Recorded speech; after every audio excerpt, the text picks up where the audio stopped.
भगवद गीता अध्याय 18।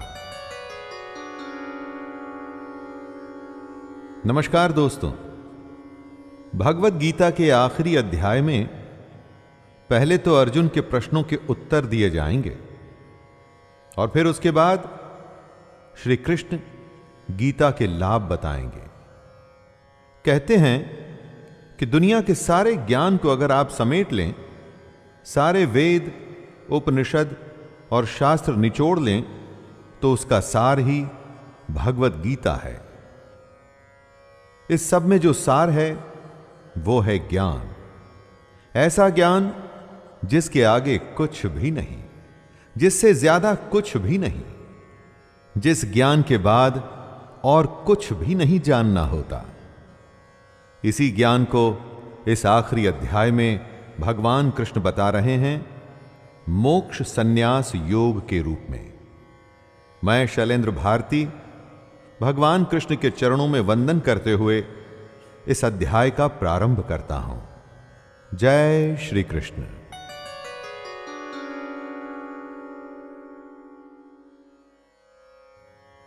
संन्यासस्य महाबाहो तत्त्वम् इच्छामि वेदितुं त्यागस्य च ऋषिकेश पृथक् केशै निषूदन।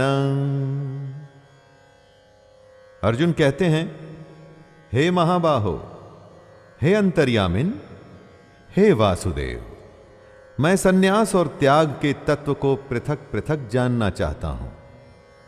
सन्यास और त्याग सुनने में एक जैसे लगते हैं, लेकिन अलग हैं। कैसे अलग हैं, यही अर्जुन जानना चाहता है।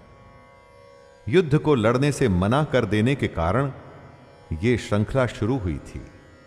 अर्जुन की दुविधा थी और कृष्ण के हल थे। अर्जुन की दुविधा तो दूर हो रही है, लेकिन उसकी बढ़ती जिज्ञासा में अभी भी प्रश्न बाकी हैं। अर्जुन सन्यास और त्याग के फर्क को अलग अलग करके जानना चाहता है।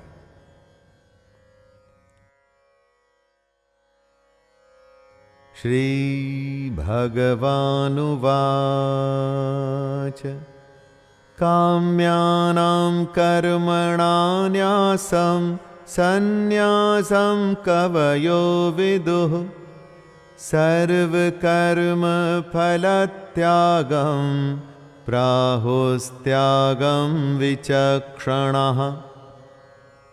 कितने ही बुद्धिमान लोग अपने काम करने वाले कर्मों को छोड़ने को, यानी कि सांसारिक जीवन में नौकरी करना, विवाह करना, धन कमाना आदि के त्याग को ही सन्यास समझते हैं।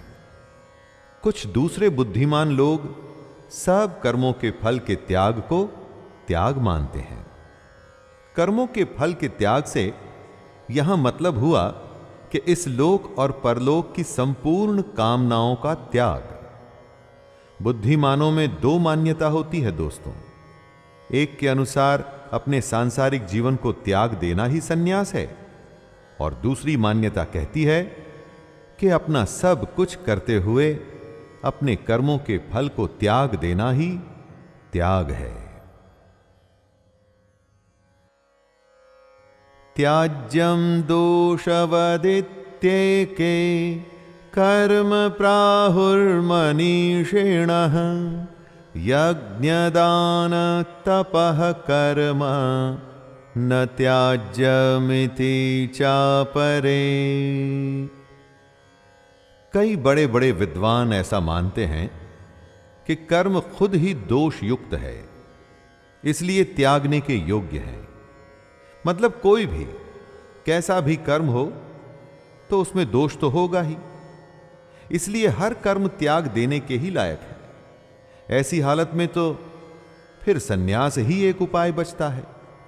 जबकि कई दूसरे विद्वान का ऐसा कहना है कि यज्ञ, दान और तप जैसे कर्म त्यागने योग्य नहीं है। यज्ञ, दान और तप से तो परमात्मा का रास्ता खुलता है। इन्हीं को त्याग देंगे तो भगवान तक कैसे पहुंचेंगे? इसीलिए कई विद्वान ऐसा मानते हैं कि यह कर्म त्यागने लायक नहीं। निश्चयं शृणु मे तत्र त्यागे भरत सत्तमा त्यागो हि पुरुष व्याघ्र त्रिविधः संप्रकीर्तितः। त्याग और सन्यास का अगर शाब्दिक अर्थ देखा जाए तो एक ही है। इसीलिए अर्जुन अपनी शंका दूर करने के लिए दोनों में भेद बताने को कहता है।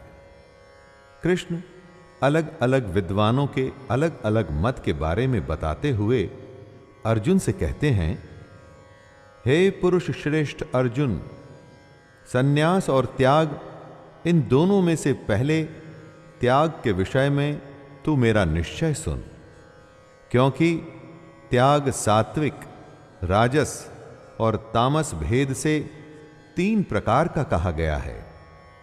यज्ञ और तप की तरह त्याग के भी 3 भेद होते हैं।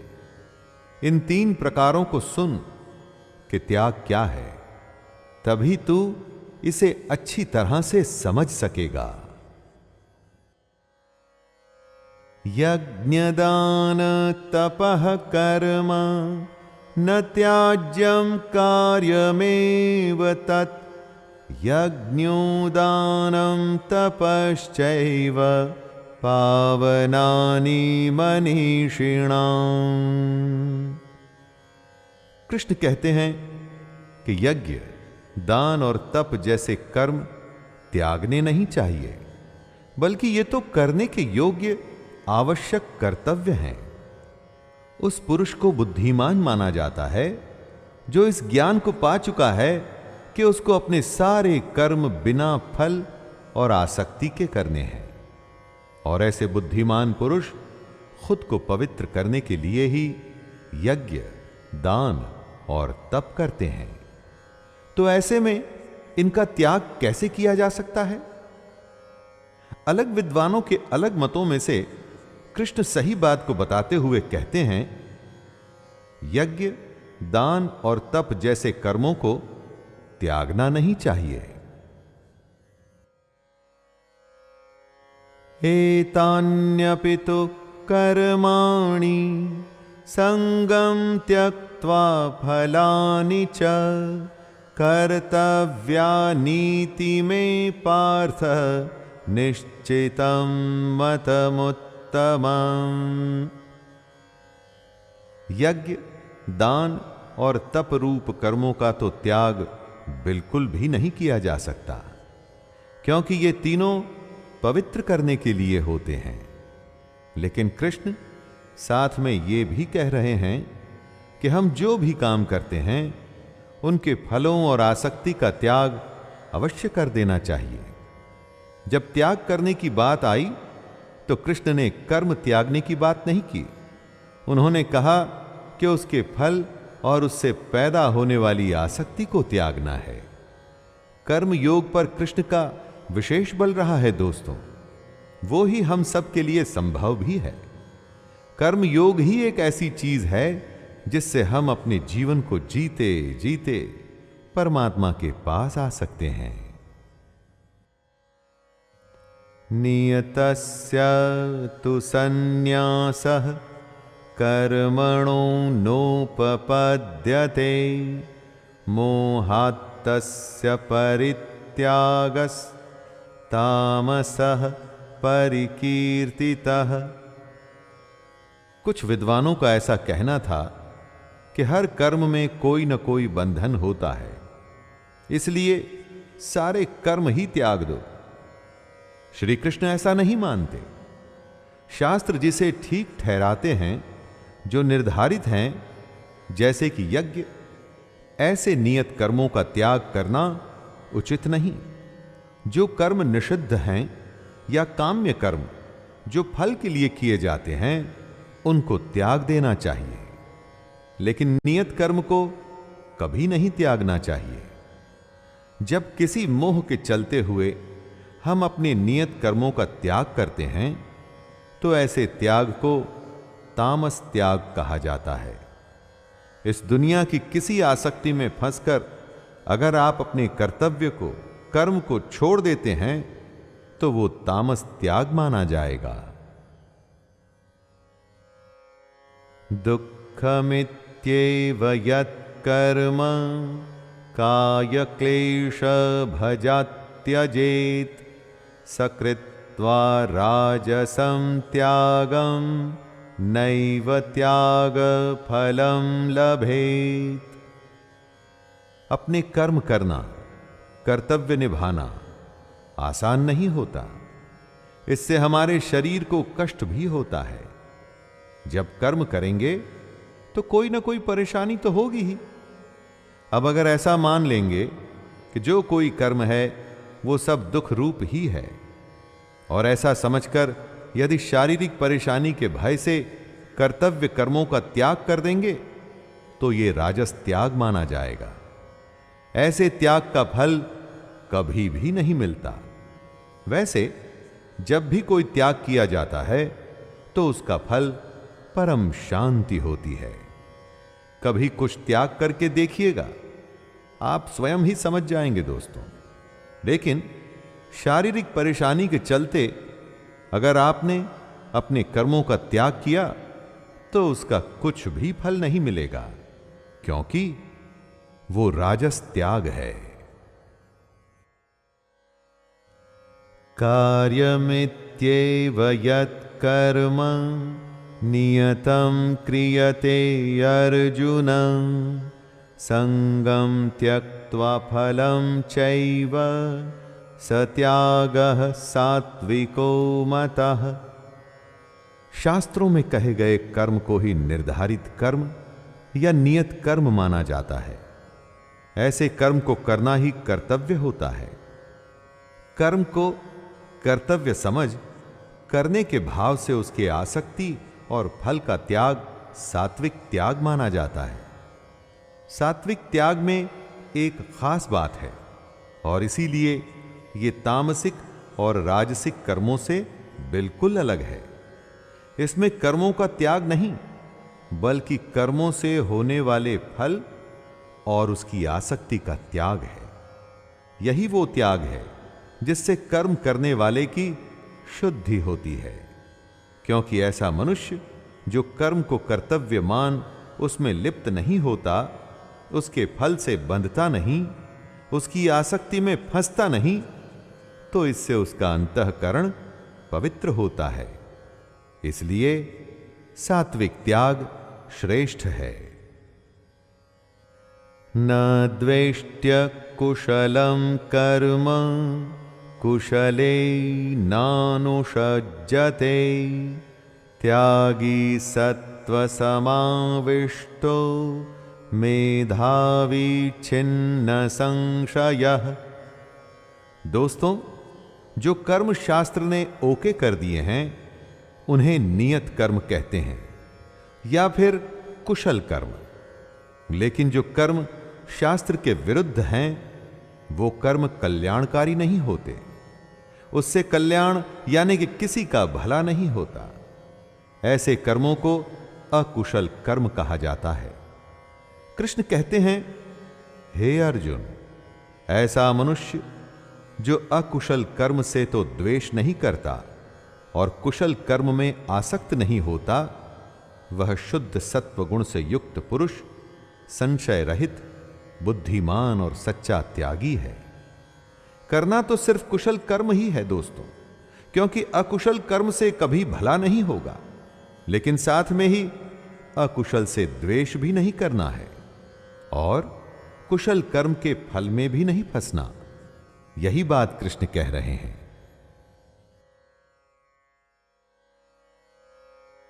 न हि देहभृता शक्यं त्यक्तुं कर्माण्यशेषतः यस्तु कर्म फलत्यागी स त्यागेत्यभिधीयते। जो भी शरीरधारी हैं, यानी कि जिस भी मनुष्य की देह है, उसके द्वारा कर्मों का त्याग संभव ही नहीं। आपके कर्म आपके संस्कार आपके साथ बंधे होते हैं।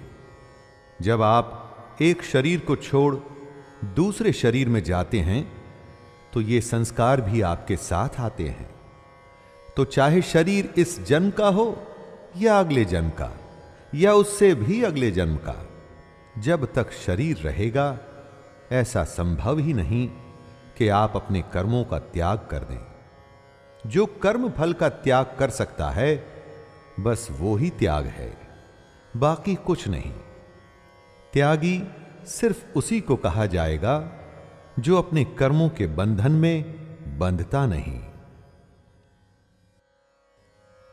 अनिष्टमिष्टं मिश्रं च त्रिविधं कर्मणः फलं भवत्यत्यागिनां प्रेत्य न तो सन्यासिनां क्वचित्। जो सकाम कर्म करते हैं उनके कर्मों का फल उन्हें मिलता ही है, अच्छा बुरा या फिर मिला हुआ। ऐसे 3 प्रकार का फल मरने के पश्चात अवश्य मिलता है। लेकिन पूर्ण सन्यासी सबसे बड़ा त्यागी है। वो ही हो सकता है जिसने कर्म फल का त्याग कर दिया है। कर्म फल का त्याग कर देने वाले मनुष्यों के कर्मों का फल किसी काल में भी नहीं होता। और जब ऐसा होता है तो इसका अर्थ है कि वो मनुष्य जन्म के फेरे से बच गया है। उसी को परम धाम मिलेगा और इसी को ही शुद्ध सन्यास कहते हैं। गेरुए वस्त्र पहनकर अगर दुनिया की वस्तुओं में लगाव है ना दोस्तों, तो वो सन्यास नहीं माना जाता और ना ही त्याग माना जाता है। पंचैतानि महाबाहो कारणानि निबोध मे सांख्ये कृतान्ते प्रोक्तानि सिद्धये सर्वकर्मणां।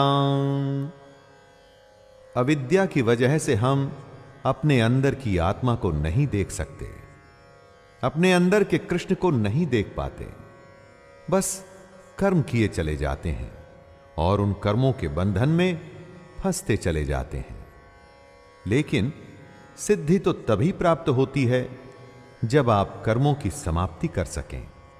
लेकिन साथ में कृष्ण ये भी कहते हैं कि जब तक शरीर है तब तक कर्मों को त्यागना संभव नहीं। इसी उलझन को दूर करने के लिए कृष्ण संपूर्ण कर्मों की सिद्धि के लिए 5 उपाय बता रहे हैं। और ये 5 उपाय सांख्य शास्त्र में कहे गए हैं, वही कृष्ण बता रहे हैं। अधिष्ठानं तथा कर्ता करणं च पृथग्विधं विविधाश्च पृथक् चेष्टा दैवं चैवात्र पंचमम्। 5 उपाय जो सांख्य शास्त्र में कहे गए हैं, उन्हें बताते हुए कृष्ण कहते हैं, पहला है अधिष्ठान, यानी कि करने वाले का शरीर, जहां इच्छा, द्वेष, सुख और ज्ञान की अभिव्यक्ति होती है। दूसरा है कर्ता, मतलब हमारा मन। उसके बाद करण, जिन इंद्रियों और साधनों द्वारा कर्म किए जाते हैं वो। तीसरा है अलग अलग चेष्टाएं, जैसे कि सांस लेना और इस तरह की दूसरी वायु से जुड़ी क्रियाएं या दूसरे काम। चौथा है आधार, यानी कि साधन, जिन इच्छाओं के साथ साधन जुड़ जाते हैं वहां वो काम पूरे हो जाते हैं। और 5वां है दैव। ये 5 वो उपाय हैं जिनसे हम अपने कर्मों की सिद्धि कर सकते हैं। कर्मों की सिद्धि यानी कि अपने कर्मों को शास्त्र अनुसार कर सकते हैं। शरीर वांग मनोभिर्यत् कर्म प्रारभते नरः न्यायं वा विपरीतं वा पंचैते तस्य हेतवः। अधिष्ठान यानी शरीर, कर्ता यानी मन, इंद्रियां, चेष्टाएं और पांचवा है देव। कोई भी मनुष्य जो भी कोई कर्म करता है वो इन्हीं 5 कारणों से करता है। वो कर्म या तो शास्त्रानुकूल होते हैं अथवा विपरीत होते हैं, लेकिन होते इन्हीं 5 कारणों से हैं। अपने मन, वाणी और शरीर से हम इन 5 कारणों का प्रयोग करते हैं और उससे या तो वो कर्म होते हैं जिनकी शास्त्र अनुमति देते हैं या उसके विपरीत कर्म होते हैं। अगर आपने अपने कर्मों को सिद्ध करना है दोस्तों, तो यह जानना बहुत जरूरी है कि कर्म कैसे किए जाएं, और यही बात कृष्ण समझा रहे हैं। तत्रैवं सति कर्तारम् आत्मानं केवलं तु यः पश्यत्यकृतबुद्धित्वान् न स पश्यति दुर्मतिः। सारे कर्म 5 कारणों की वजह से होते हैं, लेकिन वो पुरुष जिनमें बुद्धि कम है या ज्ञान ज्यादा है, वो ऐसा मानते हैं कि कर्ता आत्मा है, तो वो गलत समझते हैं। आत्मा तो शुद्ध स्वरूप है, उसे आप कर्ता नहीं मान सकते। जो बार बार जन्म लेता है, अपने कर्मों में फंसा रहता है और हर बार इस दुनिया में आके और भी ज्यादा अज्ञानी हो जाता है, उसे दुर्बुद्धि कहते हैं। ऐसा मनुष्य सब कुछ देखता हुआ भी नहीं देखता, इसीलिए वो आत्मा को कर्ता समझता है। जो करता है भगवान करता है, ऐसा कहने वाले अपने कर्मों से पीछा छुड़ाते हैं। ये ठीक नहीं। आत्मा कर्मों में लिप्त नहीं होती। बताए गए 5 कारणों से ही हमारे कर्म होते हैं। यस्य नाहंकृतो भावो बुद्धिर्यस्य न लिप्यते हत्वापि स इमां लोकान् न हन्ति न निबध्यते। ये सोचना कि सब कुछ हम ही करते हैं, ये गलत है। आप करता नहीं हैं। जिस पुरुष के अंतःकरण में मैं करता हूं ऐसा भाव नहीं आता, वो ही ज्ञानी होता है, बाकी पुरुष नहीं। जिसकी बुद्धि सांसारिक पदार्थों में और कर्मों में लिपायमान नहीं होती, कर्म और उसके पदार्थों में नहीं बंधती, वो पुरुष ज्ञानी होता है। ऐसा ज्ञानी पुरुष वास्तव में न तो मरता है और न पाप से बंधता है, क्योंकि वो जीने मरने से मुक्त हो जाता है। कृष्ण ऐसा कई बार कह चुके हैं। उसी को दोहराते हुए वो समझा रहे हैं कि कर्म करना है, लेकिन उसके फल में इच्छा नहीं रखनी। फल में आसक्ति ही वो बंधन है जिससे सबको छूटना है, और तभी कर्मों की सिद्धि संभव होगी। ज्ञानम ज्ञेयं परिज्ञाता त्रिविधा कर्म चोदना करणं कर्म कर्तेति त्रिविधः कर्म संग्रह। ज्ञाता उसे कहते हैं जिसे ज्ञात होता है, यानी कि जानने वाला। जिसके द्वारा जाना जाए वो ज्ञान कहलाता है, और जिसे जाना जाता है उसे ज्ञेय कहते हैं, यानी कि जानने में आने वाली वस्तु। ज्ञाता, ज्ञान और ज्ञेय ये तीनों कर्म प्रेरणा है, अर्थात इनसे ही कर्म करने की प्रेरणा मिलती है। अब कृष्ण कर्म संग्रह के बारे में बता रहे हैं। कर्म करने वाले का नाम होता है कर्ता। जिन साधनों से कर्म किया जाए उनको कहते हैं करण, और कुछ भी करने का नाम होता है क्रिया। ये तीनों कर्म संग्रह है। ज्ञाता, ज्ञान और ज्ञेय की प्रेरणा से हम कर्म करते हैं, उसके बाद कर्ता, करण और क्रिया से हमारे सारे कर्म इकट्ठे होते हैं।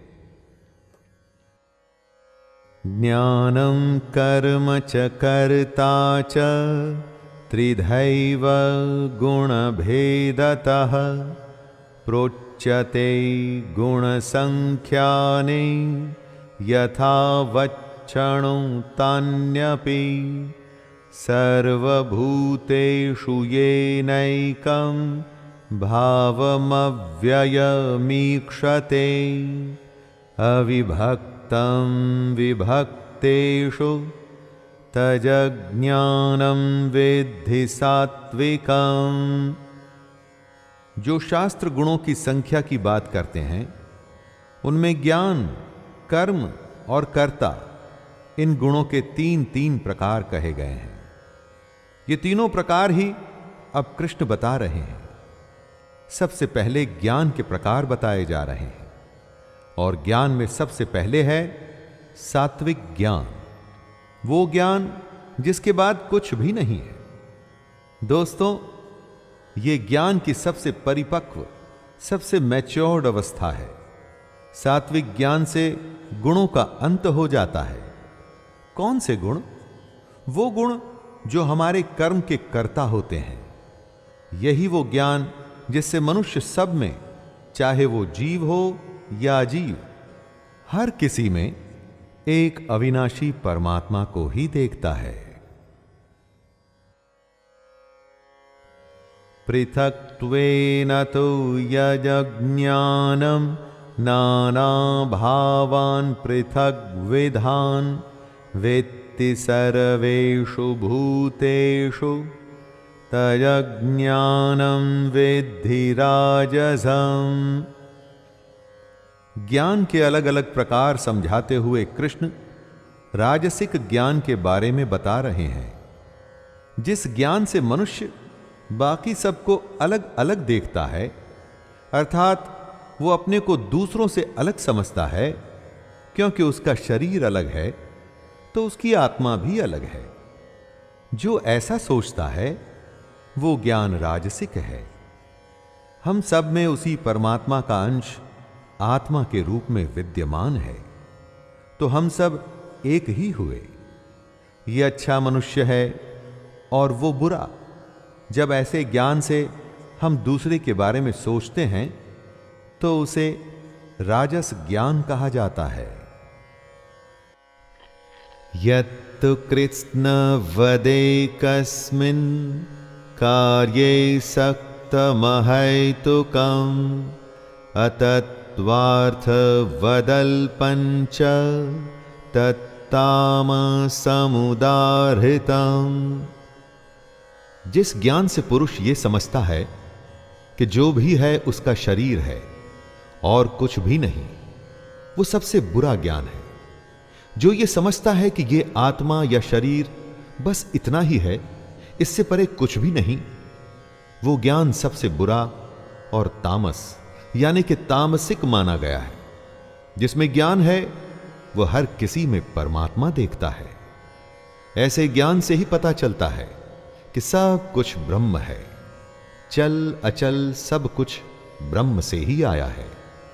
लेकिन जिसका ज्ञान उस मनुष्य को ब्रह्म का आभास नहीं कराता, वो ज्ञान किसी काम का नहीं, तामस है वो। ऐसा ज्ञान युक्ति रहित और तत्वार्थ से भी परे होता है, जिसमें ना युक्ति होती है और ना ही कोई तत्व।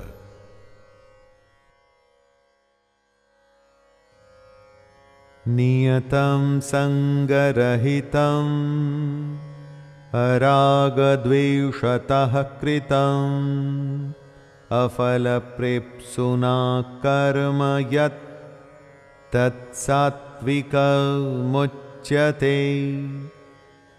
अब कृष्ण कर्म के अलग अलग प्रकार बता रहे हैं।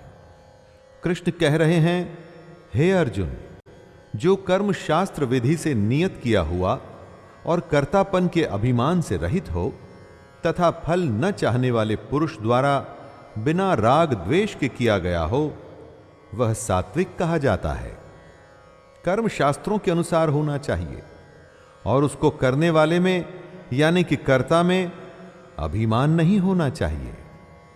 कर्म को करने वाले आपके गुण होते हैं, आप नहीं। मैंने ये किया है, इस अभिमान से जो दूर होता है उसके द्वारा किया गया शास्त्रानुसार कर्म ही सात्विक कहलाता है। यत्तु कामेप्सुना कर्म साहंकारेण वा पुनः क्रियते बहुलायासं तद्राजसमुदाहृतम्। मान लीजिए कि कर्म शास्त्र के अनुसार है, नियत है और निर्धारित भी है, जैसा कि कृष्ण कहते हैं, लेकिन उसके करने वाले में अहंकार है और यह कर्म भोगों की चाह के लिए किया जा रहा है, तो ऐसा कर्म राजसिक माना जाता है। कर्म तो यह पुरुष भी वो ही कर रहा है जो सात्विक कर्म करने वाले ने किया, लेकिन इस कर्म को करने में अहंकार आ गया। करने के पीछे उद्देश्य भोगों की चाह है, फल की इच्छा है, इसीलिए यह कर्म सात्विक नहीं माना जाएगा। चाहे इस कर्म में कितना ही परिश्रम क्यों न किया गया हो, लेकिन उसके बावजूद भी इसको राजसिक ही माना जाएगा। अनुबंधम क्षयं हिंसां मनवेक्ष च पौरुषं मोहादारभ्यते कर्म यत्तामसमुच्यते। बिना सोचे समझे जो कर्म किया जाता है उसका क्या? जिस कर्म को करते हुए उसके परिणाम के बारे में नहीं सोचा जाता, जिस कर्म में यह नहीं सोचा जाता कि कितनी हिंसा होगी और क्या उस कर्म को करने में कर्ता का सामर्थ्य भी है, ऐसे कर्म को तामसिक कहा जाता है। तामसिक कर्म अज्ञान से शुरू होता है। सोच और समझ का जिन कर्मों में एकदम अभाव होता है वो कर्म तामसिक माना जाता है। तमोगुण से जो कर्म होते हैं वो तामसिक कर्म होते हैं। इसलिए दोस्तों, अगली बार जब आप कुछ भी करें तो पहले सोचिएगा कि आपका कर्म कौन सी श्रेणी में आता है। मुक्त संगो नहंवादी धृत्युत्साह समन्वितः सिद्धय सिद्धयो निर्विकारः कर्ता सात्विक उच्यते। कृष्ण कर्ता के रूपों को समझा रहे हैं। कर्ता यानी कि करने वाला। सबसे पहले सात्विक कर्ता, जो कर्ता संग रहित है अर्थात आसक्ति से रहित है, जो कर्म करते हुए घमंड में बड़ी बड़ी बातें नहीं करता, वो कर्ता जिसमें धैर्य भी है और उत्साह भी, ऐसा कर्ता सात्विक माना जाता है। सात्विक कर्ता काम के पूरा होने पर ना तो खुश होता है और ना ही उदास होता है। ऐसे कर्ता के गुण सात्विक होते हैं दोस्तों, क्योंकि योगी की परिभाषा भी तो यही है ना, न खुश और ना ही दुखी। सात्विक कर्ता बस अपने कर्म को कर्तव्य की तरह करता है, बिना डींगे हांके और बिना खुश और दुखी हुए। रागी कर्म फल प्रेप्सुर लुब्धो हिंसात्मको शुचिः हर्ष शोकान्वितः कर्ता राजसः परिकीर्तितः। जिस कर्ता में आसक्ति है यानी कि मोह है और वो कर्म करते हुए उसके फल को चाहता है, वो राजसिक कर्ता माना जाता है। राजसिक कर्ता की पहचान होती है उसका लोभ।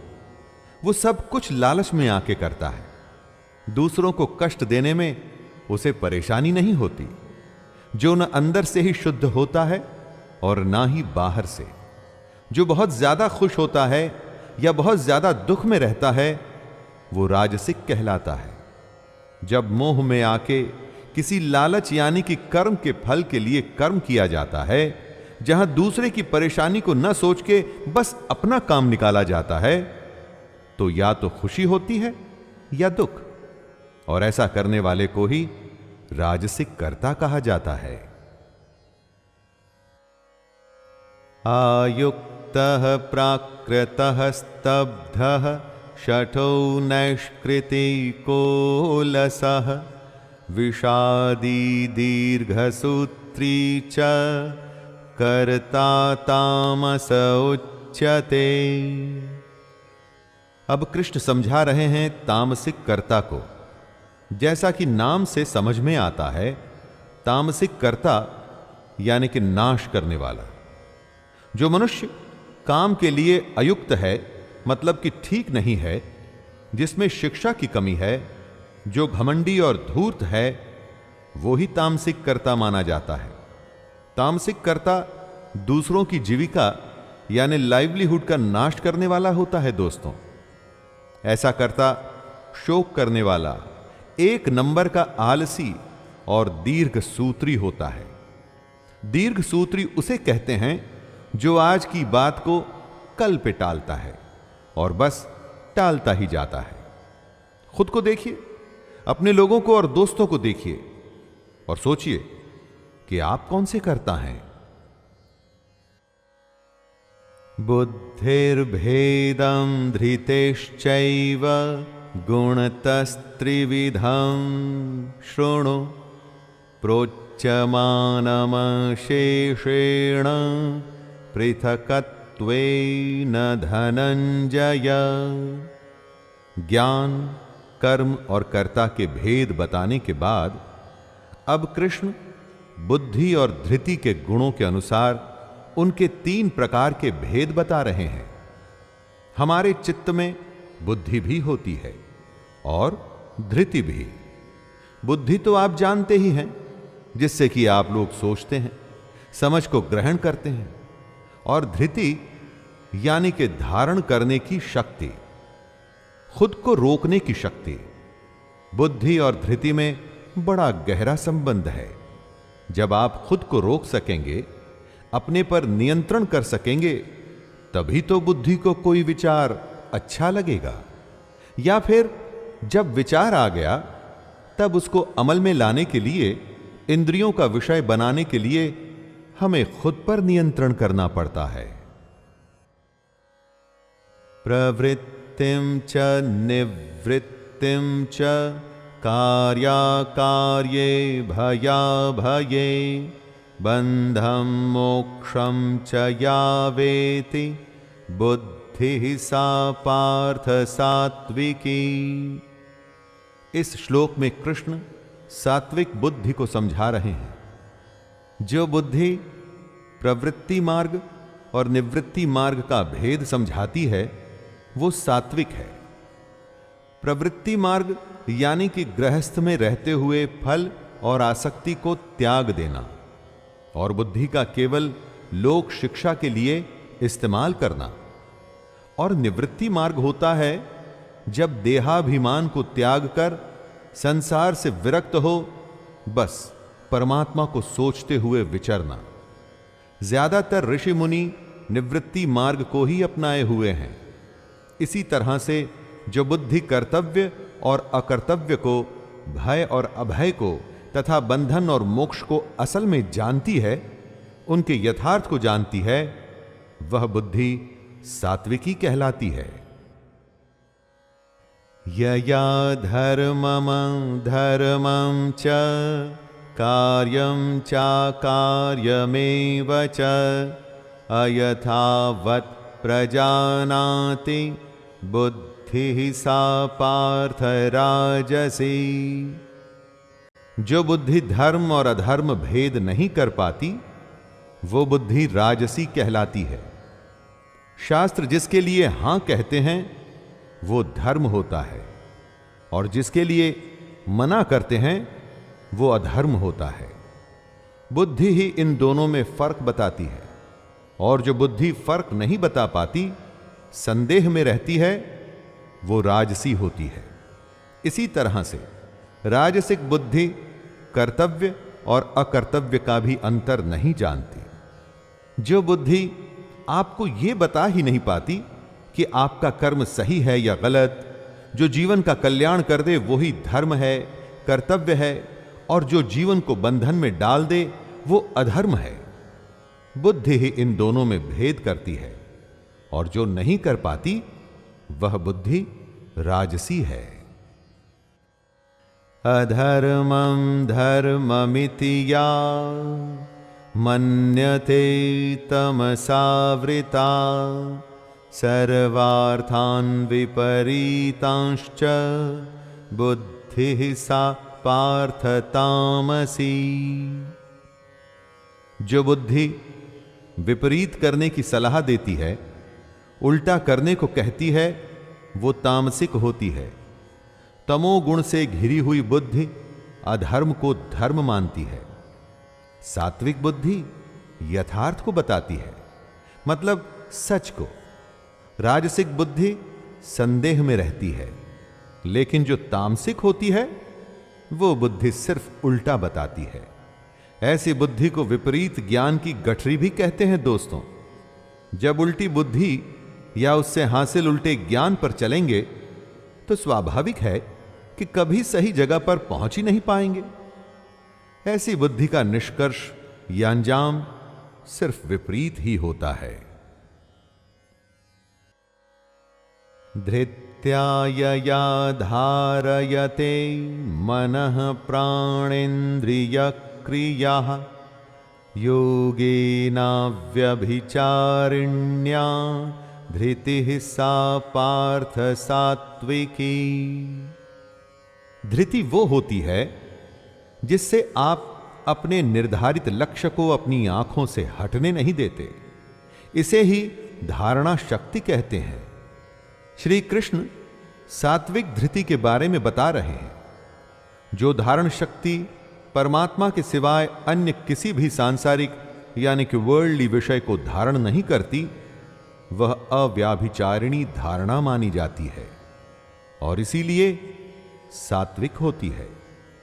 इसी सात्विक धृति से मनुष्य अपने ध्यान योग के द्वारा मन, प्राण और इंद्रियों की क्रियाओं को धारण करता है और अपने लक्ष्य पर पहुंचता है। यया तु धर्म कामार्थान् धत्या धारयतेऽर्जुन प्रसंगेन फलाकांक्षी धृतिः सा पार्थ राजसी।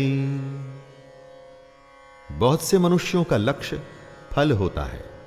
वो सिर्फ फल के लिए ही काम करते हैं।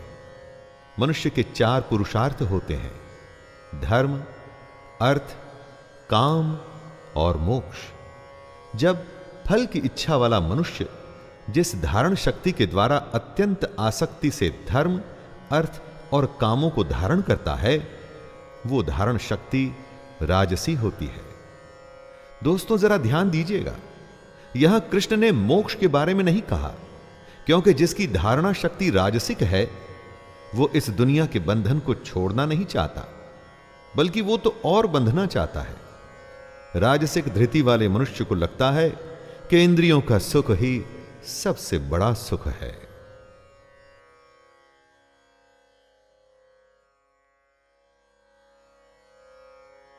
यया स्वप्नं भयं शोकं विषादं मदमेव च न विमुञ्चति दुर्मेधा धृतिः सा पार्थ तामसी।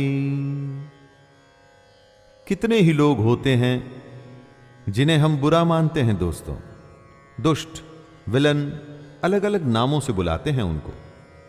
उनके बारे में कृष्ण कहते हैं, हे पार्थ, दुष्ट बुद्धि वाला मनुष्य जिस धारण शक्ति के द्वारा निद्रा, भय, चिंता और दुख को तथा उन्मत्तता को भी नहीं छोड़ता, अर्थात धारण किए रहता है, वह धारण शक्ति तामसी है।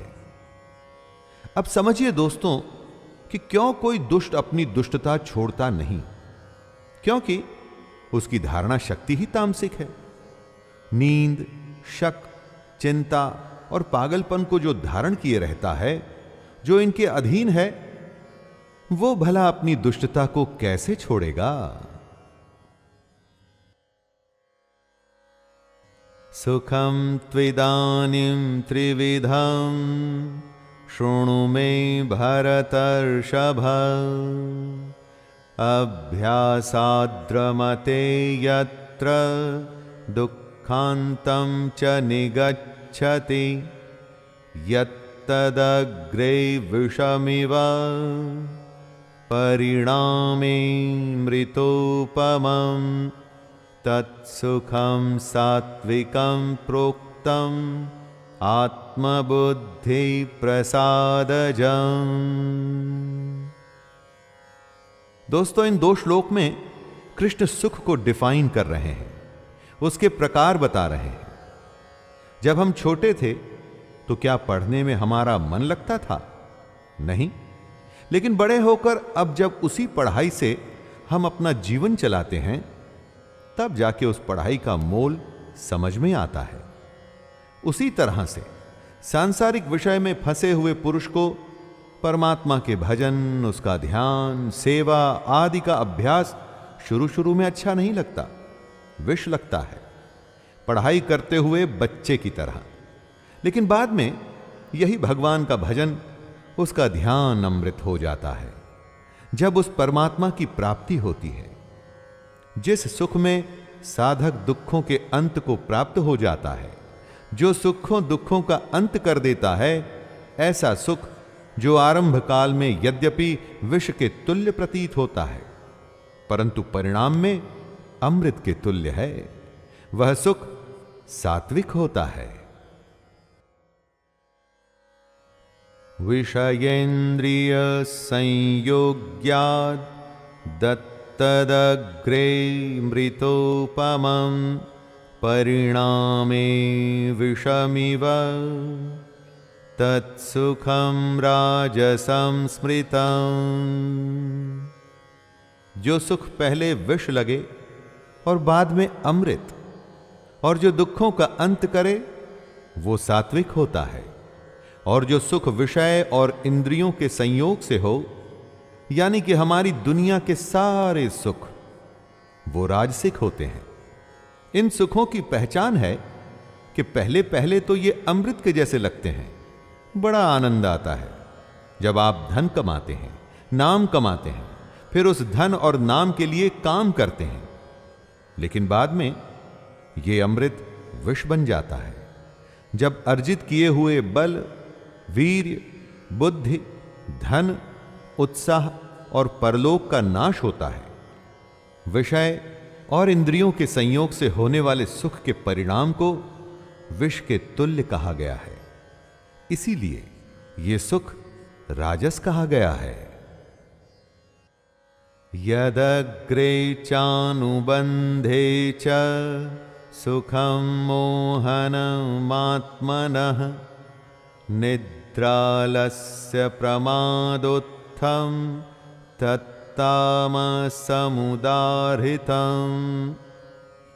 निद्रा, आलस्य और प्रमाद में कई मनुष्यों को बड़ा सुख मिलता है, बहुत आनंद आता है, और शुरू में ही नहीं, अंत तक वो इस सुख को ही सब कुछ मानते हैं। ऐसा सुख तामसिक होता है।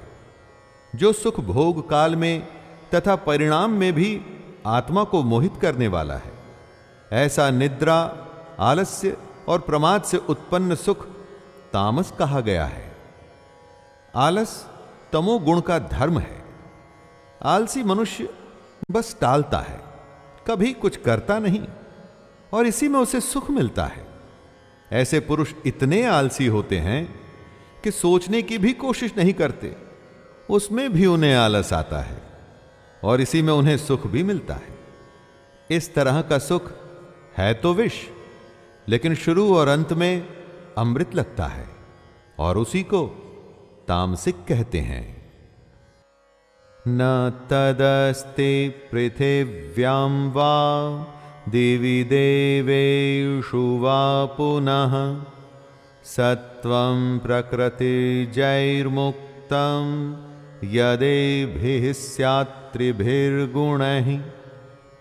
सत, रज और तम, इन 3 गुणों में सब समाया है। दोस्तों, कृष्ण ने हमें अपने आत्मनिरीक्षण यानी कि सेल्फ एनालिसिस के लिए ही ज्ञान, कर्म, कर्ता, बुद्धि और धृति का भेद बताया है। अपने काम, अपनी समझ, अपने मन के बारे में सोच के हम ये जान सकते हैं कि ये तीनों में से कौन सी श्रेणी में आते हैं। कृष्ण कहते हैं कि पृथ्वी में या आकाश में अथवा देवताओं में ऐसा कोई भी प्राणी नहीं जो प्रकृति से उत्पन्न इन 3 गुणों से रहित हो। सब कुछ इन 3 गुणों से ही परिभाषित होता है।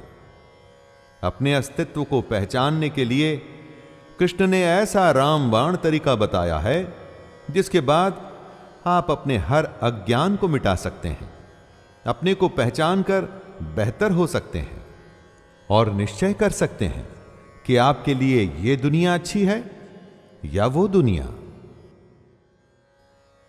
ब्राह्मण क्षत्रिय विषां शूद्राणां च परन्तप कर्माणि प्रविभक्तानि स्वभाव प्रभवैर्गुणैः। दोस्तों, हमारे देश की सबसे बड़ी समस्या है जाति प्रथा, और वो इसलिए जो कृष्ण ने कहा वो हमने कभी समझा ही नहीं और बस अपनी बनाई हुई रूढ़ियों में फंस के रह गए। अब जरा ध्यान से सुनिए कि कृष्ण क्या कह रहे हैं। हे परंतप, ब्राह्मण, क्षत्रिय और वैश्यों के तथा शूद्रों के कर्म स्वभाव से उत्पन्न गुणों द्वारा विभक्त किए गए हैं। आपका जो स्वभाव है उससे आपका कर्म होगा, जैसा आपका कर्म होगा वैसी आपकी जाति होगी। जिस परिवार में आप पैदा हुए हैं उस परिवार का नाम आपकी जाति डिसाइड नहीं करता दोस्तों, आपके गुण ये फैसला करते हैं कि आप क्या हैं। इसीलिए गुण के आधार पर कर्म के 4 विभाग बांटे गए हैं। शमोदमस्तपः शौचं क्षान्तिरार्जवमेव च ज्ञानं विज्ञानमास्तिक्यं ब्रह्म कर्म स्वभावजम्। कौन से ऐसे गुण हैं जो आपको ब्राह्मण मानते हैं? जरा ध्यान दे के सुनिएगा। अंतःकरण का निग्रह करना यानी कि मन को सब ओर से हटाकर एक जगह केंद्रित करना, इंद्रियों को नियंत्रण में रखना, अपने धर्म के लिए कष्ट सहना, बाहर भीतर से शुद्ध रहना, दूसरों के अपराधों को क्षमा करना ब्राह्मण के गुण हैं।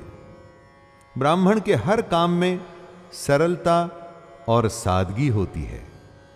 मन, इंद्रिय और शरीर को सरल रखना, वेद, शास्त्र, ईश्वर और परलोक आदि में श्रद्धा रखना, वेद शास्त्रों का अध्ययन अध्यापन करना और परमात्मा के तत्व का अनुभव करना, ये सब के सब ही ब्राह्मण के स्वाभाविक कर्म हैं। शौर्यं तेजो धृतिर्दाक्ष्यं युद्धे चाप्यपलायनं दानमीश्वर भावश्च क्षात्रं कर्म स्वभावजम्। अब जानिए कि क्षत्रिय के क्या गुण होते हैं। सबसे पहला गुण है शूरवीरता। जो शूरवीर नहीं है, जो युद्ध में वीरता से लड़ने को तैयार ही नहीं, उसे आप कैसे क्षत्रिय मानेंगे? शूरवीर होने के अलावा क्षत्रिय में तेज होना चाहिए, धैर्य होना चाहिए। अगर संयम नहीं होगा तो आप युद्ध में ज्यादा समय टिक नहीं पाएंगे। क्षत्रिय को चतुर भी होना पड़ेगा। युद्ध में सिर्फ लड़ाई नहीं होती, कूटनीति का, रणनीति का भी प्रयोग होता है। क्षत्रिय के सबसे बड़े गुणों में से एक है युद्ध में न भागना। इसके अलावा क्षत्रिय को दान देना चाहिए और उसमें स्वाभिमान होना चाहिए। ये सब के सभी क्षत्रिय के स्वाभाविक कर्म हैं। कृषि गौरक्ष वाणिज्यम वैश्य कर्म स्वभावजम परिचर्यात्मकं कर्म शूद्रस्यापि स्वभावजम। इस श्लोक में कृष्ण वैश्य और शूद्रों के बारे में बता रहे हैं। खेती, गौपालन अर्थात गाय पालना और क्रय विक्रय रूप सत्य व्यवहार वैश्य के स्वाभाविक कर्म माने गए हैं। कृष्ण कहते हैं क्रय विक्रय रूप सत्य व्यवहार यानी बिजनेस। जी हां दोस्तों, सच्चा बिजनेस वस्तुओं के खरीदने और बेचने में तौल, नाप और गिनती आदि से कम देना अथवा अधिक लेना, अर्थात लेन देन में बेईमानी तथा झूठ, कपट, चोरी और जबरदस्ती से अथवा अन्य किसी प्रकार से दूसरों के हक को ग्रहण कर लेना सत्य व्यवहार नहीं होता। बिजनेस में यह सत्य व्यवहार वैश्य के स्वाभाविक कर्म है। शूद्र यानी जो अल्पज्ञ है, जिसमें ज्ञान की कमी है, जिसमें ज्ञान कम है, वो अपना उद्धार सिर्फ बाकियों की सेवा से ही कर सकता है। उसके लिए और कोई चारा नहीं। अगर आप अपना ज्ञान बढ़ाते नहीं तो आप शूद्र की श्रेणी में आएंगे और तब सबकी सेवा करना ही शूद्र का स्वाभाविक कर्म होगा। स्वे स्वे कर्मण्यभिरतः संसिद्धिं लभते नरः स्वकर्मनिरतः सिद्धिं यथा विन्दति तच्छृणु। आपके गुणों से आपके कर्म होते हैं और जो अपने अपने स्वाभाविक कर्मों में तत्परता से लगा हुआ होता है वो मनुष्य भगवत प्राप्ति रूप परम सिद्धि को प्राप्त हो जाता है। यहां पर सीख यह है दोस्तों कि सबको अपने स्वकर्म करने हैं, उसी में निरंतर लगे रहना है। अगर आप अपने स्वकर्म में लगे रहेंगे तो फिर आपको सिद्धि पाने से कोई नहीं रोक सकता। अगर आप अच्छे गुण ग्रहण करेंगे तो आपके कर्म अच्छे होंगे और उन्हीं अच्छे कर्मों को अगर आप तत्परता से करेंगे, मन, वचन और पूरी मेहनत से करेंगे तो परम सिद्धि को अवश्य प्राप्त होंगे। यतः प्रवृत्तिर्भूतानां येन सर्वं इदं ततं स्वकर्मणा तमभ्यर्च्य सिद्धिं विन्दति मानवः। कृष्ण ये बता चुके हैं कि आपके गुणों के आधार पर आपके स्वाभाविक कर्म होते हैं और अगर अपने इन कर्मों का आप पालन करते हैं तो सिद्धि को प्राप्त होते हैं। दोस्तों, जैसे बर्फ एक रूप है लेकिन असल में तो पानी है, उसी तरह से ये पूरी दुनिया भी अलग अलग रूप में है लेकिन असल में तो ब्रह्म है। उसी ब्रह्म परमेश्वर से संपूर्ण प्राणियों की उत्पत्ति हुई है। उस परमेश्वर की अपने स्वाभाविक कर्मों द्वारा पूजा करके मन, वाणी, शरीर से कर्म करते हुए स्वाभाविक कर्तव्य कर्म का आचरण करना ही एक रास्ता है परम सिद्धि को प्राप्त करने का। श्रेयान् स्वधर्मो विगुणः परधर्मात् स्वनुष्ठितात् स्वभावनियतं कर्म कुर्वन्नाप्नोति किल्बिषम्। कौवा अगर हंस की नकल करेगा तो कुछ भी हासिल नहीं होगा दोस्तों। अगर दूसरों को देख आप उसके जैसा करने की कोशिश करेंगे तो आप कहीं के नहीं रहेंगे। आपको अपना कर्म करना है, अपना धर्म निभाना है। अच्छे प्रकार से आचरण करते हुए दूसरे के धर्म से अपना धर्म श्रेष्ठ है। जो अपना धर्म निभाता है वो मनुष्य पाप को कभी प्राप्त नहीं होता। आप जानते हैं आप दूसरे की नकल कब करते हैं? जब आपको ईर्ष्या होती है तभी आप दूसरे के जैसा होना चाहते हैं। परंतु मित्रों, ऐसा करके कभी सिद्धि नहीं मिलती।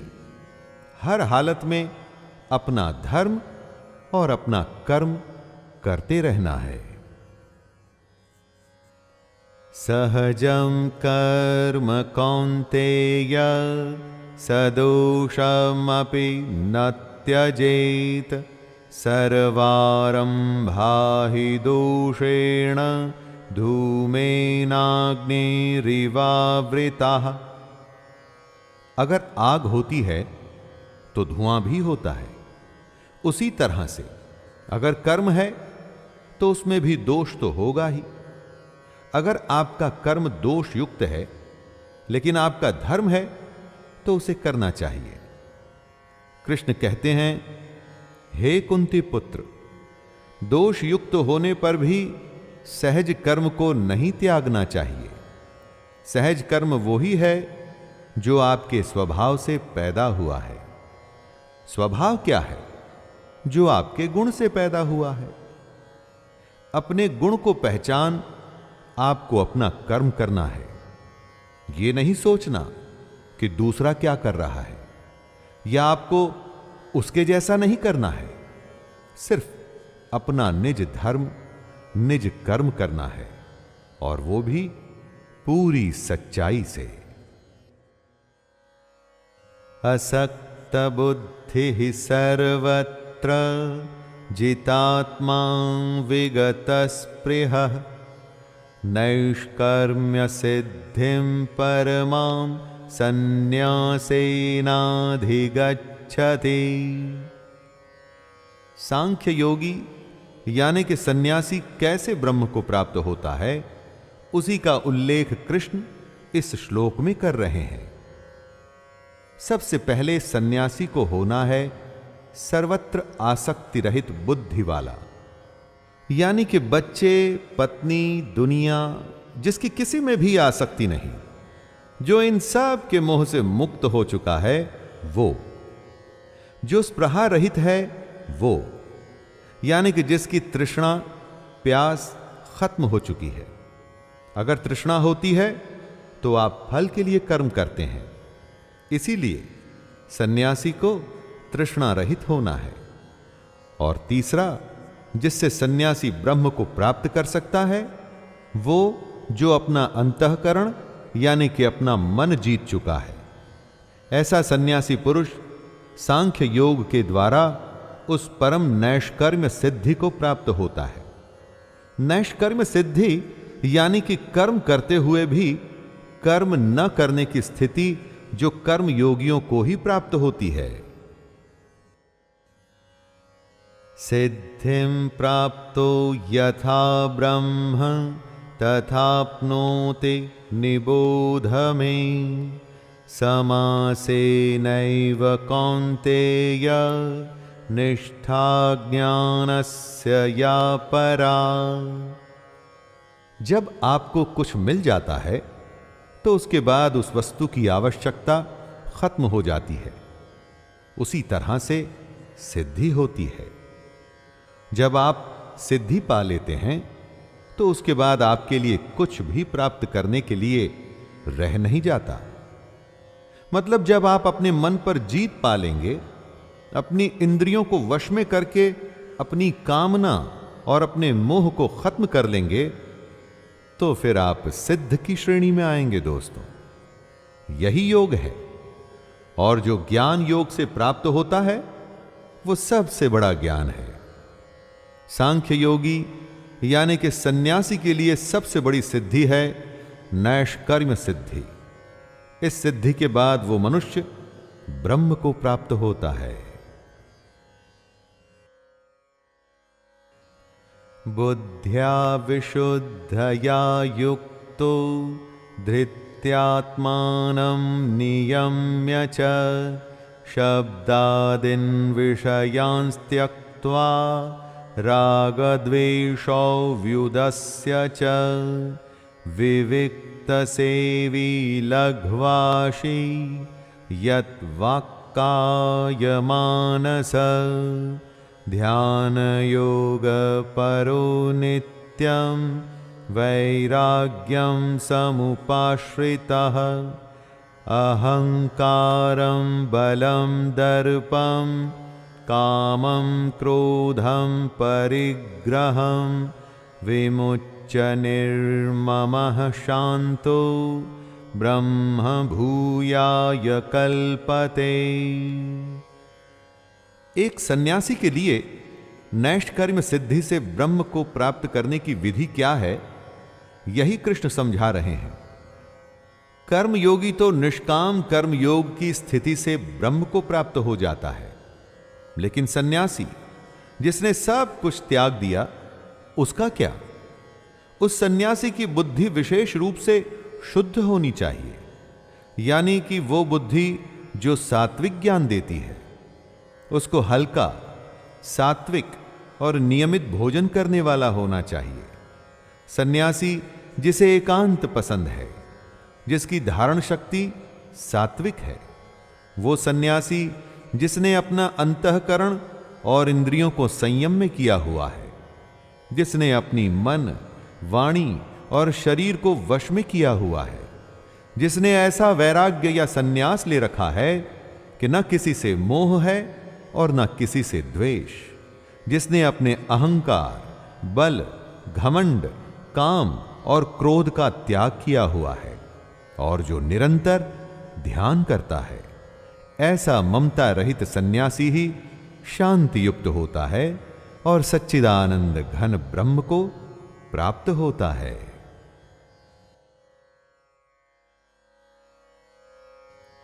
ब्रह्मभूतः प्रसन्नात्मा न शोचति न कांक्षति समः सर्वेषु भूतेषु मद्भक्तिं लभते पराम्। वो सांख्य योगी जो वैराग्य और सन्यास की सबसे बड़ी सिद्धि पा लेता है, वो उस ब्रह्म में ही केंद्रित रहता है। उसके ध्यान से वो कभी विचलित नहीं होता। ऐसा प्रसन्न मन वाला योगी न तो किसी के लिए शोक करता है और न किसी की आकांक्षा ही करता है। दोस्तों, सांख्य योगी की सबसे बड़ी भक्ति क्या होती है? सबसे बड़ी भक्ति को कृष्ण पराभक्ति कहते हैं और पराभक्ति के बारे में बताते हुए कहते हैं कि वो भक्ति जिसमें तत्व ज्ञान की पराकाष्ठा होती है, यानी कि जिसको जानने के बाद और कुछ जानना बाकी नहीं रहता। इसी पराभक्ति को ज्ञान की परानिष्ठा, परम नैष्कर्म्य सिद्धि और परम सिद्धि कहा जाता है।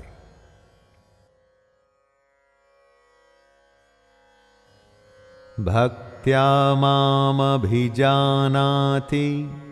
यावान्यश्चास्मि तत्त्वतः ततो मां तत्त्वतो ज्ञात्वा विशते तदनन्तरम्। पराभक्ति वो होती है जिसके बाद कुछ बाकी नहीं रह जाता। इस पराभक्ति का परिणाम होता है ज्ञान की पराकाष्ठा। कृष्ण कहते हैं कि यही वो पराभक्ति है जिसके द्वारा योगी मुझ परमात्मा को प्राप्त करता है। सांख्य योगी वो ही है जो अपनी भक्ति से कृष्ण जो हैं और जितना है उनको वैसे ही जान लेता है। कृष्ण के सत्य स्वरूप को जानना ही सबसे बड़ी भक्ति है। दोस्तों, कृष्ण को ठीक वैसा का वैसा तत्व से जान लेना ही भक्ति का परिणाम है। और जब योगी अपनी भक्ति से कृष्ण के तत्व को जान लेता है तो वो तत्काल ही कृष्ण में प्रविष्ट हो जाता है। सर्वकर्माण्यपि सदा कुर्वाणो मद्व्यपाश्रयः मत्प्रसादादवाप्नोति शाश्वतं पदमव्ययम्। सांख्य योगी के लिए पराभक्ति से परमात्मा को प्राप्त करने का रास्ता बताने के बाद कृष्ण कह रहे हैं कि कर्मयोगी कैसे उनको प्राप्त करता है। कर्मयोगी का रास्ता आसान है, क्योंकि वो कृष्ण को अपने मन में रख के अपने सारे कर्मों को करता हुआ भी ब्रह्म को प्राप्त कर लेता है। जिस तरह से सांख्य योगी की पराभक्ति, उसकी ज्ञान निष्ठा उसको परम पद पर लेके जाती है, उसी तरह कर्मयोगी का निष्काम कर्म भी उसको उसी गंतव्य पर लाता है। वो कर्मयोगी जिसका एक ही आश्रय है कृष्ण, ऐसा कर्मयोगी कृष्ण की कृपा से सनातन अविनाशी परम पद को प्राप्त हो जाता है। चेतसा सर्वकर्माणि मयि सन्न्यास्य मत्परः बुद्धियोगमुपाश्रित्य मच्चित्तः सततं भव। कर्मयोगी कैसे परम सिद्धि को प्राप्त होता है, उसी को दोहराते हुए कृष्ण बताते हैं कि कर्मयोगी को अपने सारे कर्मों को सच्चे मन से कृष्ण को अर्पण कर देने चाहिए। अपने कर्मों को कृष्ण को अर्पण करने के बाद उसको समबुद्धि रूप से योग में लग जाना चाहिए। योग वही है जो दुखों का अंत करता है। ऐसे योग में निरंतर अभ्यास करते हुए उस कर्म योगी के चित्त में सिर्फ कृष्ण ही होने चाहिए। कर्म जो किया वो कृष्ण को अर्पण किया, योग जो किया उसमें भी चित्त में कृष्ण ही हो। ऐसी स्थिति में आपकी पूरी जिम्मेदारी कृष्ण की हो जाती है। उसके बाद आप कृष्ण के और वो आपके। मच्चित्तः सर्वदुर्गाणि मत्प्रसादात्तरिष्यसि अथ चेत्त्वमहङ्कारान् न श्रोष्यसि विनङ्क्ष्यसि। जब आपके चित्त में कृष्ण होंगे तो फिर उनकी कृपा से आप समस्त संकटों को अपने आप ही पार कर जाएंगे। लेकिन यदि आप में अहंकार आ गया कि कर्मों का कर्ता तो मैं हूं, मैंने ये किया, मैंने वो किया, मैंने धन संपत्ति कमाई, मेरा दुनिया में इतना बड़ा नाम है, ऐसे अहंकार के बाद आप नष्ट होना तय हैं। कितने ही लोग शास्त्र को न मान अपने अहंकार के चलते मनमानी करते हैं, अपने अलग भगवान को भजते हैं, सिर्फ फल के लिए काम कर खुद को बुद्धिमान मानते हैं। ऐसे लोगों का नष्ट होना तय होता है दोस्तों। उनके संकट ही उनको खत्म कर देते हैं। यदहंकारमाश्रित्य न योत्स्य इति मन्यसे मिथ्यैष व्यवसायस्ते प्रकृतिस्त्वं नियोक्ष्यति। हमारे गुण, हमारा स्वभाव हमसे कर्म करवाते हैं और यही करता है। इसी को समझाते हुए कृष्ण कहते हैं, हे अर्जुन, जो तू अहंकार का आश्रय लेकर ये मान रहा है कि मैं युद्ध नहीं करूंगा, तो तेरा यह निश्चय मिथ्या है, क्योंकि तेरा स्वभाव तुझे जबरदस्ती युद्ध में लगा देगा। अर्जुन क्षत्रिय हैं, क्या ऐसा हो सकता है कि युद्ध शुरू हो जाए और वो एक तरफ हाथ पर हाथ धर के बैठा रहे? नहीं, कभी भी नहीं।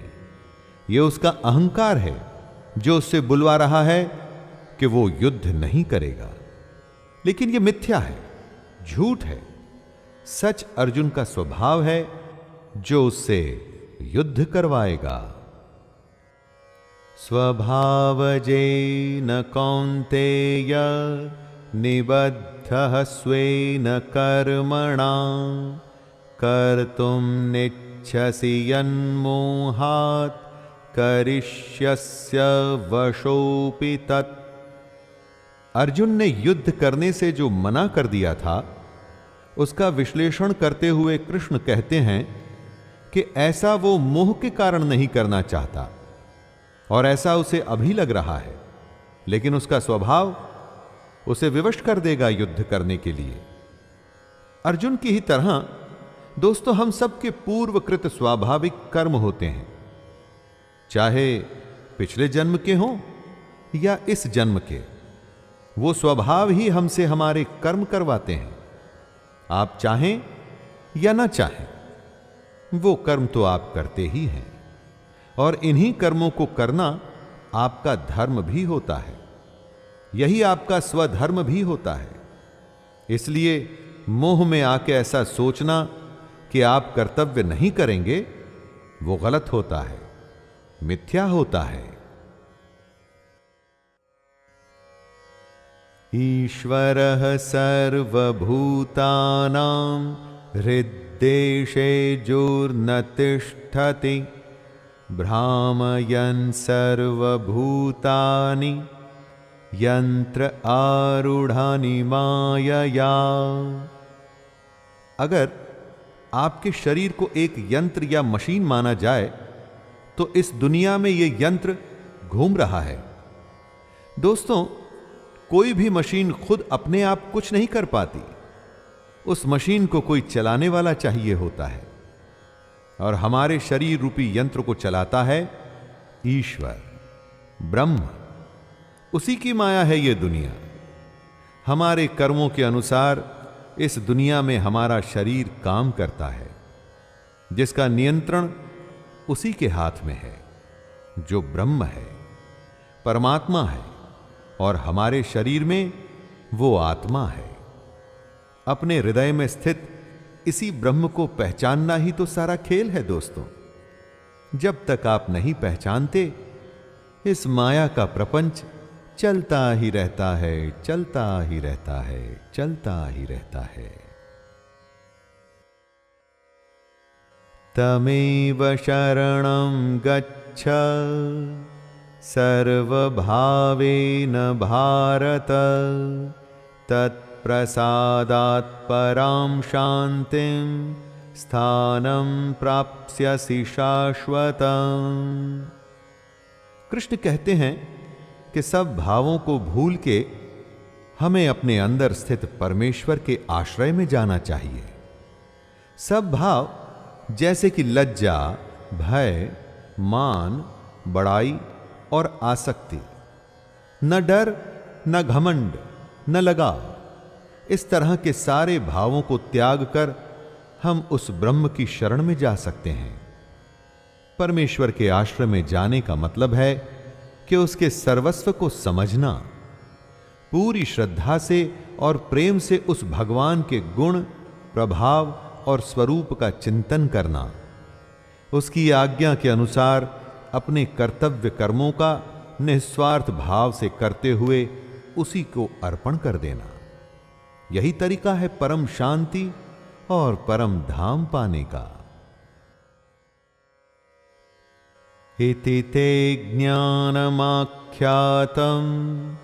गुह्याद् गुह्यतरं मया विमृश्यैतदशेषेण यथेच्छसि तथा कुरु। हे अर्जुन, इस प्रकार ये गोपनीय से भी अति गोपनीय ज्ञान मैंने तुमसे कह दिया। अब तू इस रहस्य युक्त ज्ञान को पूर्णतया भली भांति विचार कर, जैसे चाहता है वैसे ही कर। दोस्तों, कृष्ण सारथी हैं, मार्गदर्शक हैं, गुरु हैं। और क्या करता है गुरु? वो अपने शिष्य को सब कुछ सिखा उसे परीक्षा में, युद्ध में भेज देता है। उसके बाद वो शिष्य होता है और गुरु का दिया हुआ ज्ञान, और साथ ही साथ शिष्य का अपना अभ्यास। यही तो यहां कृष्ण भी कर रहे हैं। सारा ज्ञान देने के बाद वो अर्जुन को कह रहे हैं कि अब तुझे जो करना है वो तू कर। लेकिन सबसे खास बात, जो ज्ञान उन्होंने अर्जुन को दिया है वो अत्यंत ही गोपनीय है। इस ज्ञान के बारे में कृष्ण के अलावा कोई नहीं जानता था दोस्तों। अब अर्जुन जानते हैं और उसके साथ साथ हम भी। सर्वगुह्यतमं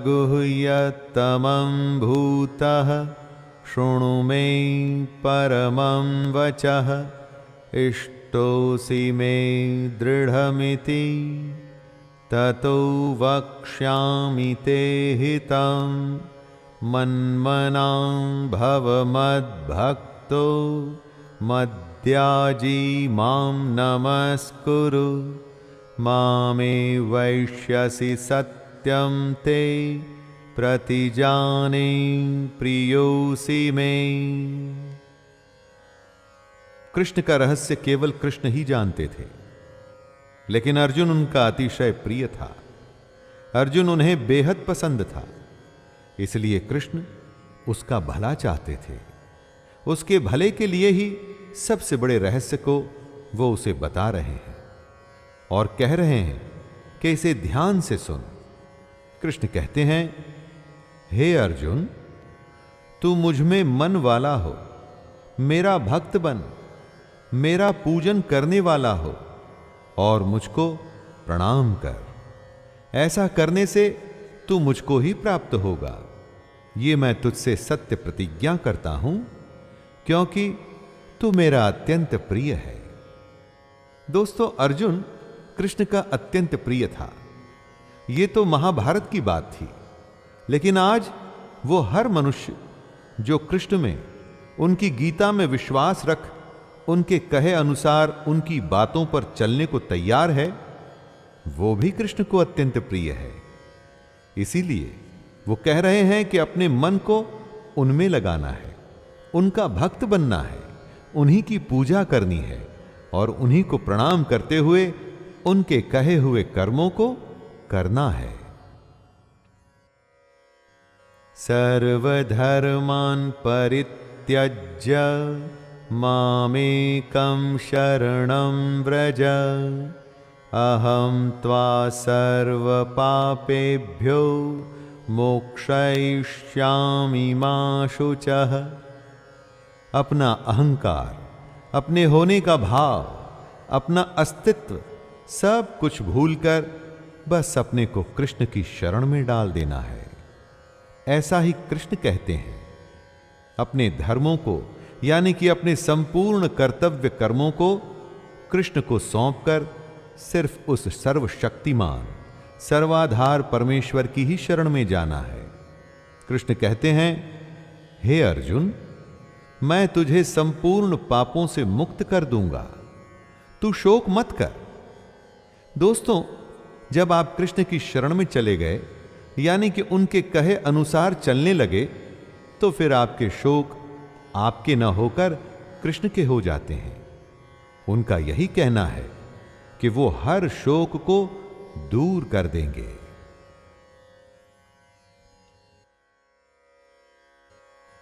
इदं ते ना तपस्काय ना भक्ताय कदाचन न चाशु श्रूषवे वाच्यं न च मां योऽभ्यसूयते।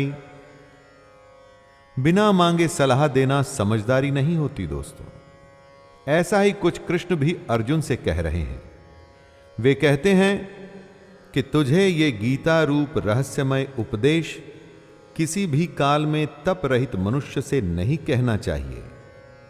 न उसे कहना चाहिए जिसमें भक्ति नहीं, उसे भी नहीं कहना चाहिए जिसमें सुनने की इच्छा नहीं है, और जो मुझ में दोष दृष्टि रखता है उससे तो कभी भी मत कहना।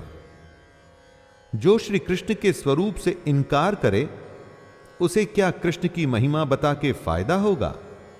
जो कृष्ण को नहीं मानता, उसे क्या गीता सुना के फायदा होगा? बिल्कुल भी नहीं। इसलिए ऐसे लोगों से गीता या गीता के ज्ञान की बात नहीं करनी चाहिए जो इसका सम्मान न कर सके। जिनमें समझ ना हो और जो ये सुनना ही न चाहते हो, उनसे भगवत गीता के बारे में बात करनी ही नहीं चाहिए।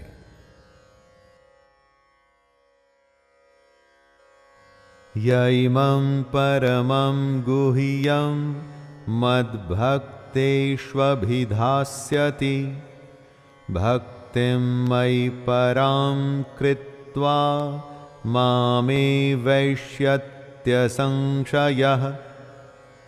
कृष्ण कहते हैं कि जो उनके स्वरूप से इनकार करता है उसे गीता नहीं सुनानी चाहिए। जिसमें भक्ति नहीं उसको गीता का ज्ञान देना व्यर्थ है।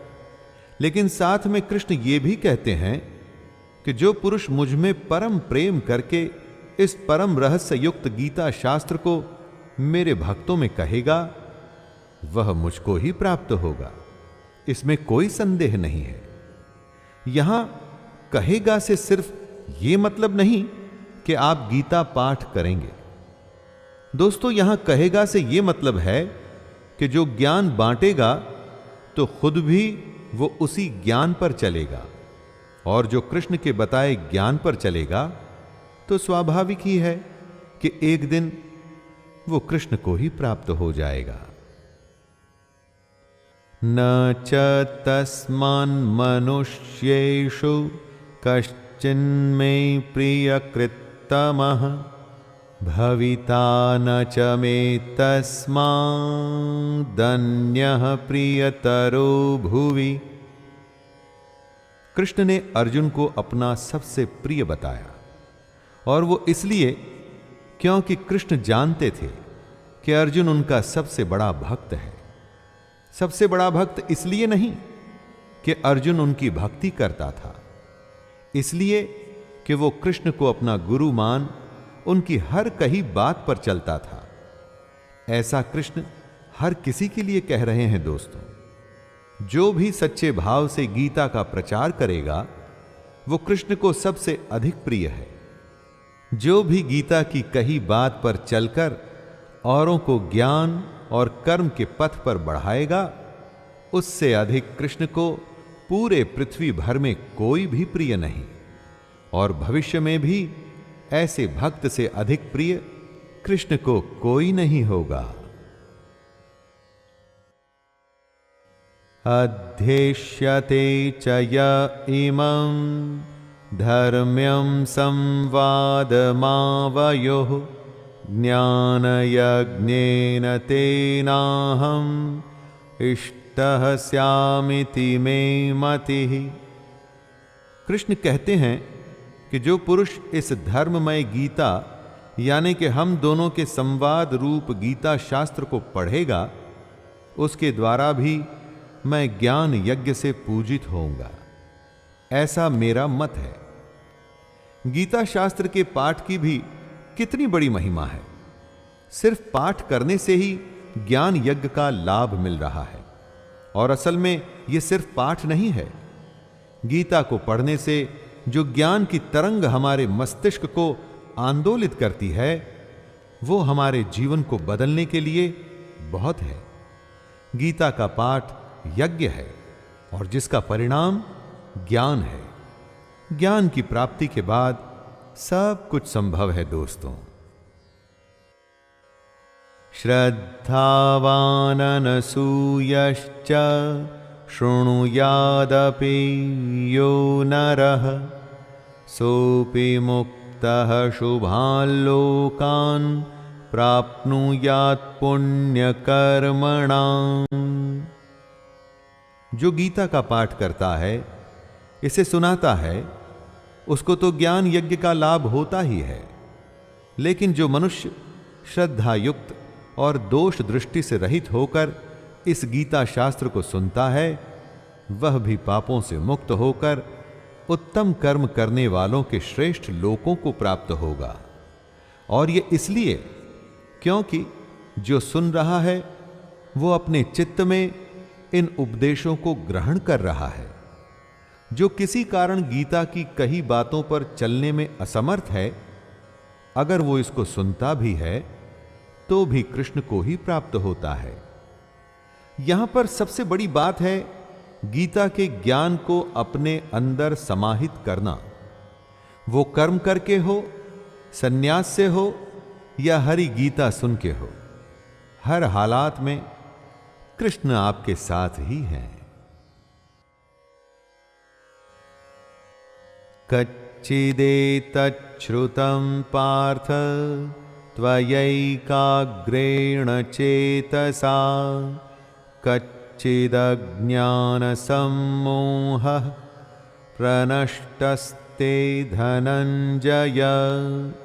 अर्जुन उवाच नष्टो मोहः स्मृतिर्लब्धा त्वप्रसादान्मयाच्युत स्थितोऽस्मि गतसन्देहः करिष्ये वचनं तव।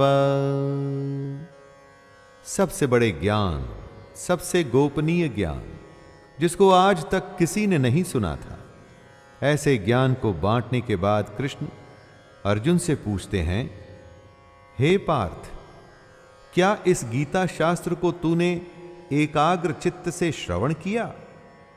हे धनंजय, क्या तेरा अज्ञान जनित मोह नष्ट हुआ?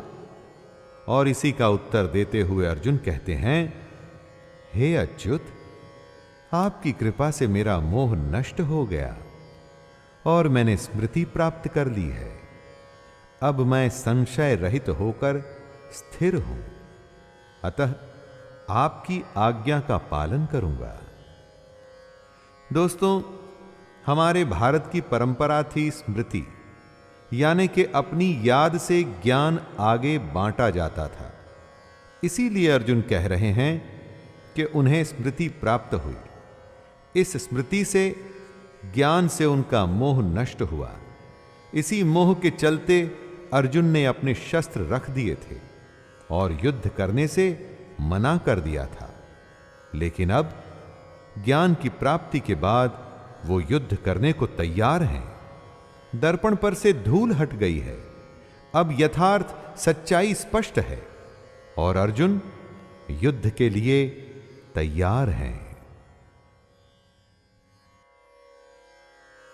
संजय उवाच इत्यहं वासुदेवस्य पार्थस्य च महात्मनः संवादमिमं श्रौषम् अद्भुतं रोमहर्षणं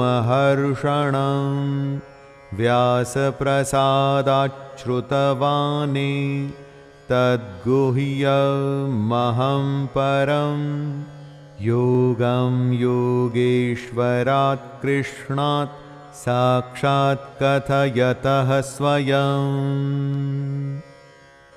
संजय अपनी दिव्य दृष्टि से ये आंखों देखा हाल धृतराष्ट्र को सुना रहे थे।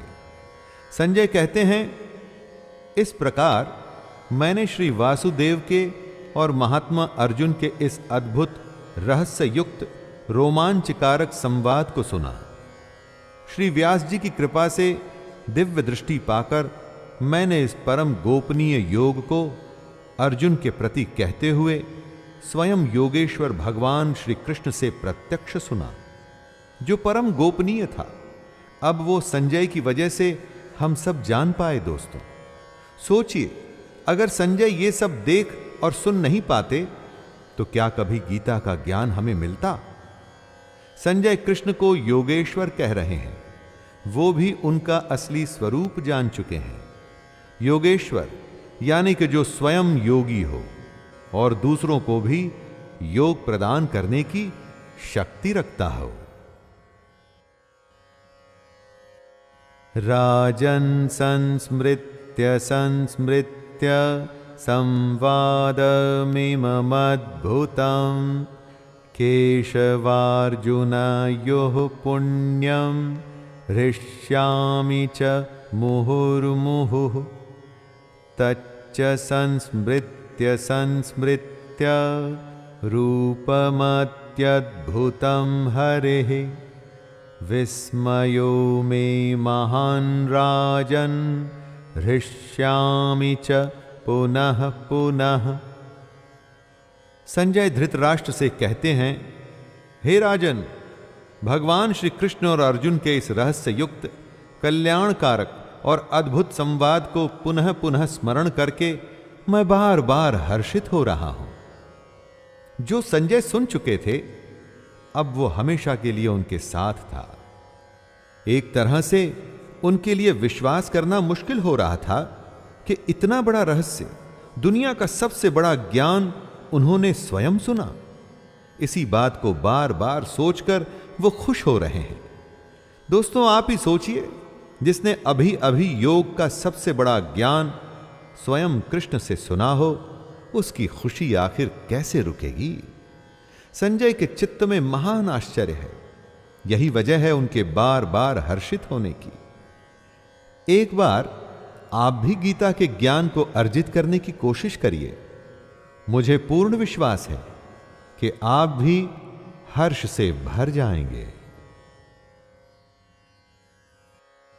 यत्र योगेश्वरः कृष्णो यत्र पार्थो धनुर्धरः तत्र शिर्विजयो भूतिर्ध्रुवा नीतिर्मतिर्मम। गीता के इस कृष्ण अर्जुन संवाद को खत्म करते हुए संजय कहते हैं, हे राजन, जहां योगेश्वर भगवान श्री कृष्ण हैं और जहां गांडीव धनुषधारी अर्जुन है, वहीं पर श्री, विजय, विभूति और अचल नीति है, ऐसा मेरा मत है। संजय कह रहे हैं कि जहां भी कृष्ण होंगे और उनके साथ अर्जुन होंगे, वहां पर सम्मान, नीति और जीत का होना निश्चित है। दोस्तों, कहने का अर्थ है कि जहां कृष्ण का ज्ञान और अर्जुन की भक्ति होगी, जहां कृष्ण हमारे सारथी होंगे और हम अर्जुन के जैसे उनको मानने वाले होंगे, तो वहां हमारा सम्मान और हमारी विजय निश्चित है। तो दोस्तों, इस अंतिम श्लोक के साथ वो संवाद खत्म होता है जिससे बड़ा संवाद कहीं भी दुनिया में कभी नहीं हुआ। ज्ञान का ऐसा महासागर कभी भी ऐसे सिमट के नहीं आया है, और ऐसा ज्ञान जिससे बड़ा कुछ भी नहीं, जिसके बाद कुछ भी नहीं। और यह ज्ञान है कि ध्यान हमारा धनुष है, इंद्रियों की दृढ़ता गांडीव है और ध्यान करने वाला अर्जुन है। यानी कि हम सब अर्जुन हैं। अपनी इच्छा शक्ति से गांडीव की तरह हमें अपने मन, अपनी इंद्रियों को नियंत्रण में रख अपने ध्यान को अपने कर्म पर केंद्रित करना है। हमें कर्म योगी बनना है और किसी भी युद्ध से मुंह न मोड़ते हुए उसे अपना कर्तव्य मान युद्ध करते रहना है। तो लीजिए दोस्तों, इसी के साथ मैं शैलेंद्र भारती आपसे विदा लेता हूं। जय श्री कृष्ण।